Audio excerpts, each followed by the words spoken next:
Las necesidades ahora son distintas a las de 20, 40 años atrás. Las nuevas tecnologías están cambiando, nuestras formas de habitar. ¿Qué opinan de esto cuando y veo a veces su arquitectura como siempre buscando esta parte vernacular del origen y del proceso constructivo? ¿Qué pasa con la tecnología? O sea, ¿cómo el habitante se adapta o no, o definitivamente se niega y se enclaustra? ¿Cómo existe ese diálogo con ustedes y sus habitantes de sus obras?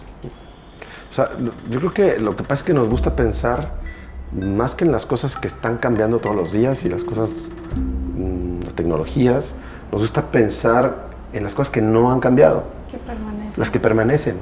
Ya. ¿Sí? Es decir, partimos de las que permanecen, ¿no? Son las que siempre estamos, las damos por hecho y con las que iniciamos trabajando. Por ejemplo, pues la gravedad, ¿no? La gravedad sigue existiendo. Todavía aquí en la Tierra, la gravedad, claro, hay que trabajar con ella para construir cualquier cosa. Hay las necesidades esenciales del hombre, del habitar, no han cambiado. O sea, comemos igual, comemos, dormimos igual, caminamos igual. Descansar, protegernos de la intemperie, ¿no? No sé, el hombre, ¿quién decía? No recuerdo si era Elio Piñón, que decía, pues es que al hombre no le han salido un tercer ojo, ¿verdad? No le han salido 5 manos. O sea, o seguimos caminando en planos horizontales. No puedes dormir en una diagonal, ¿no? Es difícil poder dormir en una diagonal o... Sí, bueno, si fuéramos bolitas, pues podríamos diseñar edificios diagonales, sí, pero, claro, pero no, o sea, sí, necesitamos planos horizontales. De hecho, esta relación o comparativa que hacen con el espacio vivencial, desde el punto de vista de cómo se habita el espacio, se me hace muy auténtica e increíble. Aunque yo preguntaba o enfocábamos un poco la tecnología de ahora el habitar depende a veces de un elemento tecnológico que te acorta la distancia o que te distrae, ¿no? Porque es un tema que yo creo que lo traduciría más en un tema de distracción y bullicio contra un tema de estar y habitar dentro de esa reflexión, no sé. O sea, claro que no omitimos en nuestro proceso creativo todas esas otras, el momento actual y las posibilidades y oportunidades que las tecnologías contemporáneas nos posibilitan y que es cierto que cambian, pero tiene que ver más con el programa, es decir, cómo relacionas cosas, ¿no? En una segunda etapa del proyecto, que con la esencia de las ideas y estructuras del espacio. Es decir, pensamos en las cosas que permanecen y que son esenciales.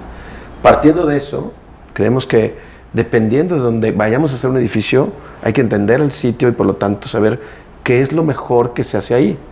Sabemos que ya hay paneles especiales para fachadas, sabemos que hay sistemas constructivos muy novedosos, pero no son para todo el mundo todavía. En algunos lugares son más caros que en otros. Entonces, nosotros vamos a lo esencial, a lo que permanece.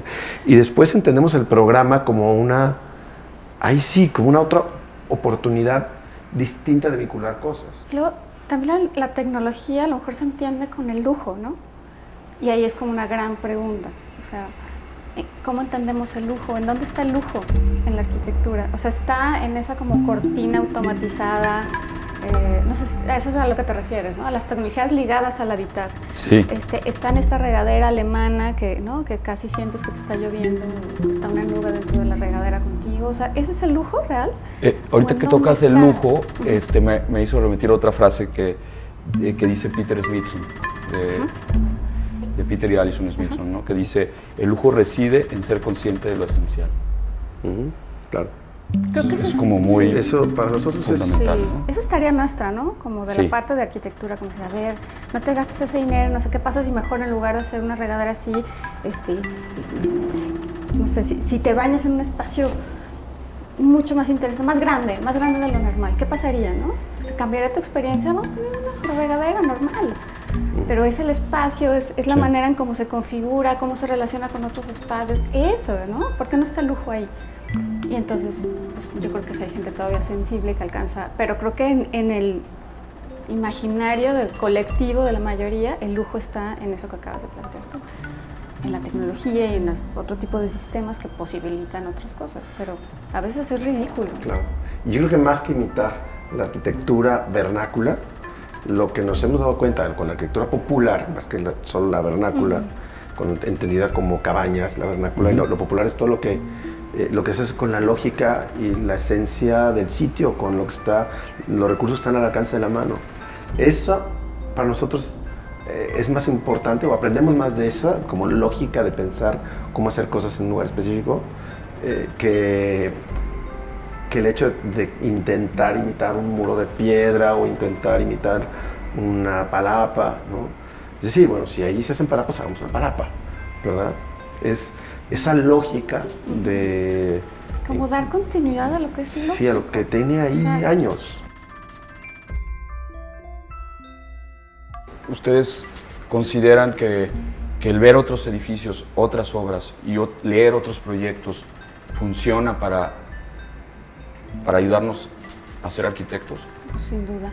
O sea, a ver, es una palabra como muy común en arquitectura, pero la experiencia me parece,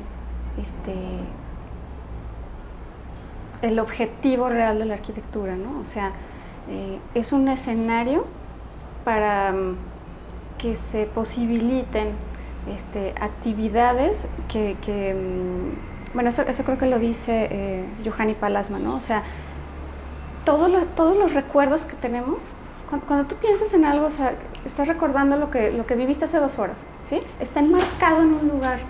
Si viviéramos en un tono todo así continuo y limitado, no tendríamos la capacidad de recordar nada, porque necesitamos marcos, ¿sí? Escenarios para la vida. Y entonces yo creo que si tú, o sea, imagínate, vamos a poner un ejemplo, y eso yo di varios años clases méritas, un segundo semestre, y yo les decía eso, ¿no? A ver, imaginemos que ponemos un ejercicio en este momento de, no sé, hagamos un oratorio, ¿sí? Imaginémoslo así. ¿A cuántas capillas o espacios religiosos has ido? Tú, ¿qué tienes? ¿Qué hay en tu como cúmulo de experiencias, ¿no? Que finalmente salen de ti y hacen que aportes ¿no? una versión nueva de eso? Y bueno, si solo conoces la capilla de enfrente de tu casa, pues imagínate qué limitado está tu universo alrededor de una experiencia y de un acto humano que es, ¿no? Entrar a un oratorio y llevar ciertas actividades ahí. Pero si tu universo se expande, pues obviamente, ¿no? Entonces, está disponible ahí, en el momento que lo necesites ya está ahí insertado, ¿no? Simplemente sale. ¡Fu! Ahora tenemos que proyectar, no sé, no sé, lo que sea, un spa, un lugar de... y sale. O salen los libros, o salen las fotografías que hemos tomado, o simplemente sale. ¿Te acuerdas cuando estuvimos?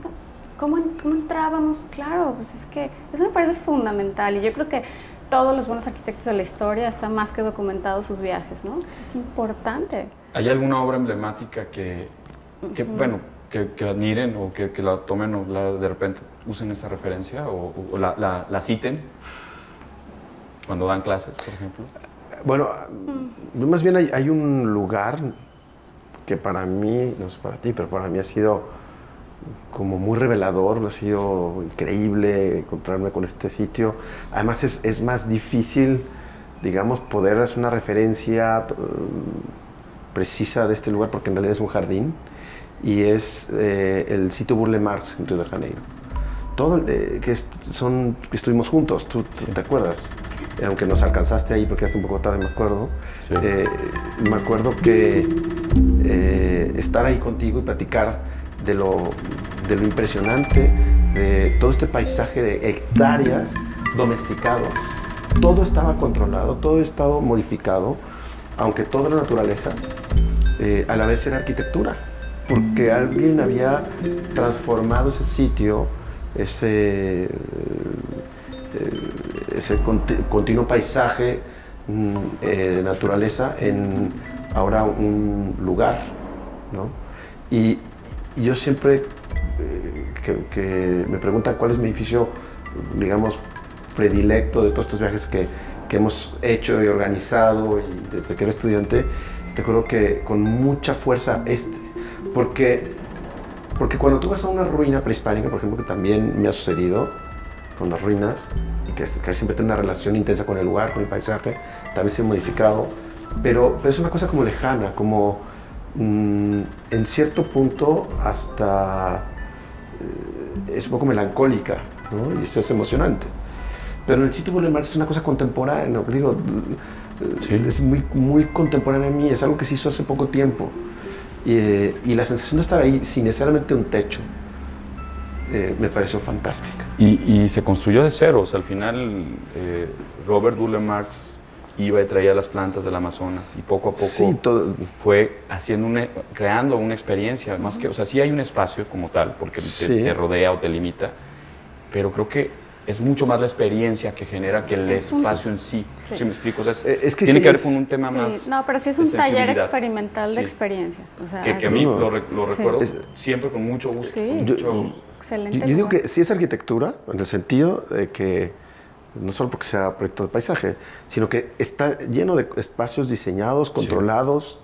Lo que pasa es que no hay una cubierta necesariamente. Digo, hay algunas cubiertas, algunos pórticos, pero lo más impresionante del lugar no son las partes construidas, sino son las construidas con un techo o con unos muros, sino son los que a veces simplemente es un talud o un patio sin techo.